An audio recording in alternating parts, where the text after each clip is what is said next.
Hello दोस्तों, कैसे हैं आप सभी। आई होप आप सभी अच्छे होंगे। अभी तक के एपिसोड में हमने देखा था कि आकाश जेल में बंद हो जाता है क्योंकि पुलिस वाले उसको जेल में लेकर चले जाते हैं और हमारा यह सीन वहीं पर ही समाप्त हो जाता है।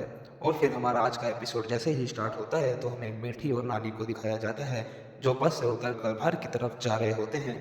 तभी नानी चलते चलते रुक जाती है और उसे देखकर मीठी बोलती है कि नानी, क्या बात हुई है, आप ऐसे क्यों रुक गई हो। तभी मीठी तभी नानी मीठी को बोलती है कि मीठी, एक बार तो सोच ले कि जो तू कर रही है वह सब सही है ना। तभी मीठी बोलती है कि हाँ, आप इतना क्यों सोच रही हो नानी, मैंने एक बार फैसला कर लिया है ना, तो आपको उसको बार बार सोचने की कोई ज़रूरत नहीं है। तभी नानी बहुत ही ज़्यादा उदास होते हुए बोलती है कि बेटी, यही हाल मैं तेरी माँ इच्छा के साथ भी देखा था। वह भी बेचारी ऐसे ही अपने पति से अलग होकर चली गई थी और अब ये सब चीज़ें तेरे साथ भी होते हुए देख रही हूँ तो मुझे बहुत ही बुरा लग रहा है। तभी बेटी बोलती है कि नानी, आप इतना मत सोचो, जो हो रहा है उसको होने दो। जब मैं अपने रिश्ते की डोर को काट दिया है तो मेरा भी फै मेरा भी सवाल नहीं उठता कि मैं वापस वहाँ पर जाऊँ। इसलिए आप प्लीज़ मेरे साथ चलिए। और जैसे ही नानी मीठी की यह बात सुनती है तो वह मीठी के साथ चलने के लिए तैयार हो जाती है और हमारा यह सीन वहीं पर ही समाप्त हो जाता है। तभी हमें अगले सीन के अंदर संक्रांत को दिखाया जाता है जो चिल्लाते हुए माँ के पास आता है और एकदम माँ से बोलता है कि क्या बात हुई है बेटवा, तो इतना क्यों चिल्ला रहा है। तभी संक्रांत बोलता है कि माँ, बड़के को जेल के अंदर बंद कर दिया है। और यह बात सुनकर माँ एकदम हैरान हो जाती है कि क्या बात बोल रहा है बेटा, कि तू आकाश जेल में है। तभी संक्रांत बोलता है कि हाँ माँ, मेरे पास अभी राठौर अंकल का फ़ोन आया था तो उन्होंने ही मुझे बताया था कि आकाश जेल में है, तो मुझे उसी के सिलसिले में पुलिस स्टेशन जाना होगा क्योंकि वहाँ पर कुछ पेपर का काम कराना है ताकि मैं भड़के भैया को जेल से निकलवा सकूं। तभी संक्रांत माँ से बोलता है कि माँ, मैं आपसे पहले ही बोला था ना कि भाभी के जाने के बाद कोई भी चीज़ अच्छी नहीं होगी, सब चीज़ें बेकार होती रहेंगी, इसलिए हमें भाभी को घर जल्दी से लेकर आना पड़ेगा। और तभी पीछे से गोमती भी बोलती है कि हमने उसे नहीं भेजा है, वह अपनी मर्जी से गई है यहाँ से। तभी संक्रांत माँ सीधा गुस्से में बोलता है कि इस टाइम यह बहस करने का नहीं है, इस टाइम मुझे बड़के भैया की जमानत करानी है तो मुझे वहाँ पर जाना होगा। तभी फिर माँ बोलती है कि संक्रांत बेटा, मैं भी तुम्हारे साथ चलती हूँ। और माँ भी फिर वहाँ से चली जाती है। और फिर माँ के जाने के बाद हमें गोमती और वह औरत बात करने लगती है कि मीठी के घर में होने पर भी कोई शांति नहीं थी और इसके घर से जाने के बाद भी अशांति का माहौल फैल गया है क्योंकि इससे साफ पता चल रहा था कि वह दोनों मीठी से बिल्कुल भी खुश नहीं थी और उसको पसंद भी नहीं करती थी। लेकिन गोमती और उस औरत की यह बात सुनकर कजरी को बहुत ज़्यादा बुरा लग रहा होता है क्योंकि वह मीठी को बहुत ज़्यादा पसंद करती थी। और तभी हमारा यह सीन मीठी और नानी की ओर शिफ्ट हो जाता है जहाँ पर मीठी बस स्टैंड पर बाहर निकलने को जैसे ही होती है और फिर वहाँ से टैक्सी लेकर रेलवे स्टेशन की तरफ चली जाती है। और जैसे ही वह रेलवे स्टेशन पहुँचती है तो ट्रेन प्लेटफॉर्म पर खड़ी होती है तो वह अपना सामान लेकर नानी के साथ ट्रेन के अंदर जाकर बैठ जाती है। और तभी थोड़ी देर बाद वहाँ पर एक मुस्लिम महिला भी आती है। वह मीठी के पास में ही एक चादर को बिछाकर नमाज अदा करने लगती है और उसे देखकर मीठी बहुत ही ज़्यादा खुश होती रहती है कि लोगों के मन में अभी भी भगवान के लिए कितनी ज़्यादा श्रद्धा है। और तभी वहाँ पर चाय वाला भी जैसे चाय देने के लिए आता है तो मीठी उस चाय वाले को शांत कर देती है क्योंकि वह नहीं चाहती थी कि उस महिला की नमाज डिस्टर्ब हो। और जैसे ही महिला अपनी नमाज को ख़त्म करती है तो मीठी एक चाय का कप उसको दे देती है और वह खुशी खुशी उस चाय के कप को ले लेती है। और हमारा सीन संक्रांत की ओर शिफ्ट हो जाता है और पुलिस स्टेशन जाकर आकाश की जमानत करने में लग जाता है। संक्रांत के साथ में उसकी माँ और मुक्ता भी आई होती है और साथ में मुक्ता के बड़े पापा राठौर अंकल भी आए होते हैं। और तभी आकाश भी जमानत करा देता है और जैसे ही आकाश बाहर आता है तो माँ से पूछता है कि तुमने पुलिस वालों से हाथापाई क्यों की है और उसी की भरपाई तुम अब कर रहे हो। और आकाश की यह बात माँ से बोलता है कि लेकिन तभी आकाश बोलता है कि मीठी, मुझे मीठी चाहिए माँ। लेकिन माँ बोलती है कि तू पहले घर चल बेटा, उसके बाद हम देखते हैं। लेकिन आकाश घर जाने के लिए मना कर देता है और अगर बोलता है कि अगर मुझे मीठी वहाँ पर मीठी ही नहीं होगी तो मैं घर जाकर क्या करूँगा। तभी राठौर अंकल बोलते हैं कि बेटा तू ऐसा कर, घर ही चला जा, सुबह तक मीठी का भी पता चल जाएगा। लेकिन आकाश मना कर देता है कि मैं मीठी के बिना घर नहीं जाऊँगा। तभी माँ बोलती है कि बेटा तू अपने परिवार के साथ में रहेगा ना तो मीठी भी आ जाएगी। तभी आकाश बोलता है कि है, मीठी ही नहीं है तो मैं उस परिवार का क्या करूँगा, उस परिवार का क्या फ़ायदा है माँ मेरे लिए।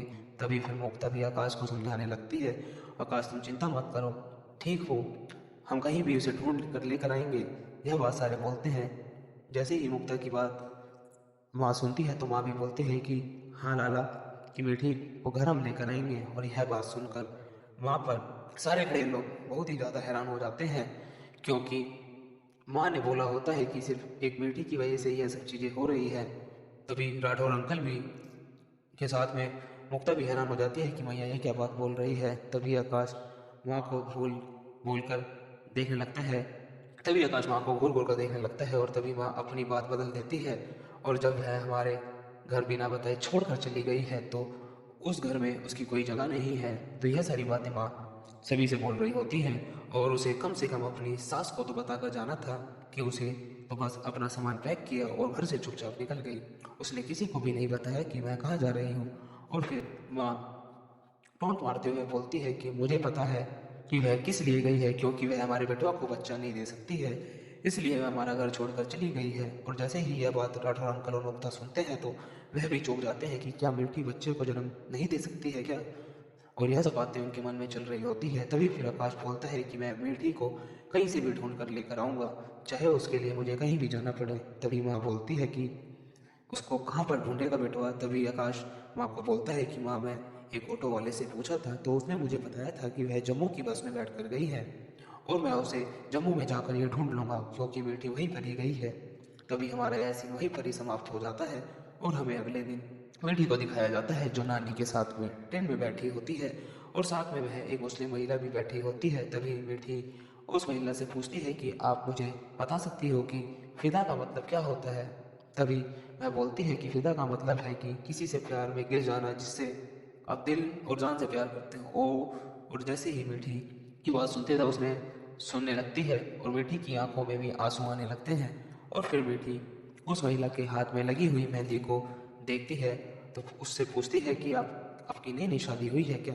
तभी वह बोलती है कि हाँ, मेरी अभी नई शादी हुई है और मेरे शोहर अभी वहाँ सामने की तरफ बैठे हुए हैं। और जैसे ही वह इशारा करती है तो मीठी उसकी तरफ देखने लगती है और फिर तभी हमें उस बंदे को भी दिखाया जाता है जो उस मुस्लिम महिला का पति होता है।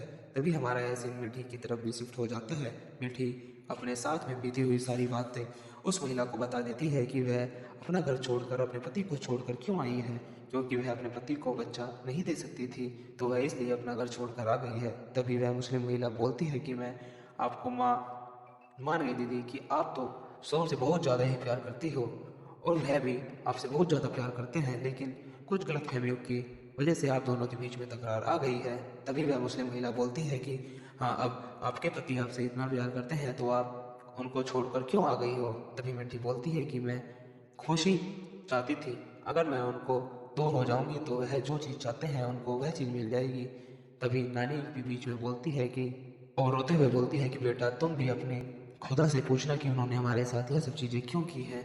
तभी फिर बैठे उस मुस्लिम महिला से पूछती है कि आप कहाँ पर जा रही हो।